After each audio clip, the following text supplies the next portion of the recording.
যুদ্ধত নামিল America Iran আক্ৰমণ কৰিলে আমেৰিকাই ইজৰাইল ইৰাণৰ যুদ্ধত আমেৰিকাৰ এন্ট্ৰি ইৰাণৰ পাৰমাণৱিক প্ৰকল্পত আক্ৰমণ সংঘটিত কৰিলে আমেৰিকাই ইজৰাইল ইৰাণৰ যুদ্ধত প্ৰৱেশ কৰিলে আমেৰিকাই পাৰমাণৱিক শক্তি পৰীক্ষণ নকৰিবলৈ আমেৰিকাই বাৰে বাৰে সকিয়নি দিছিল ইৰাণক কিন্তু আমেৰিকাৰ ভাবুকি আৰু ইজৰাইলৰ আক্ৰমণত ভূক্ষেপ কৰা নাছিল ইৰাণে অৱশেষত ভাবুকিতেই ক্ষান্ত নাথাকি ট্ৰাম্পে কৰিলে ইৰাণ আক্ৰমণ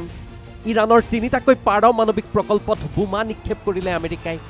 আমেৰিকাৰ ৰাষ্ট্ৰপতি ডোনাল্ড ট্ৰাম্পে ইয়াক সফল আক্ৰমণ বুলি অভিহিত কৰিছে ডোনাল্ড ট্ৰাম্পে কৈছে যে বোমা বিস্ফোৰণৰ পাছত সকলো বিমান আমেৰিকালৈ নিৰাপদে উভতি আহিছে ছ'চিয়েল মিডিয়া প্লেটফৰ্ম এক্সত ট্ৰাম্পে লিখিছে ইৰাণৰ তিনিটাকৈ পাৰমাণৱিক প্ৰকল্পত আমি অতি সফল আক্ৰমণ চলালো সকলো বিমান এতিয়া ইৰাণৰ আকাশমাৰ্গৰ বাহিৰত আমাৰ মহান আমেৰিকান যোদ্ধাসকললৈ অভিনন্দন বিশ্বত আন কোনো সেনাবাহিনী নাই যিয়ে এই কাম কৰিব পাৰিলেহেঁতেন এইটো এতিয়া শান্তিৰ সময় news desk report Prag news digital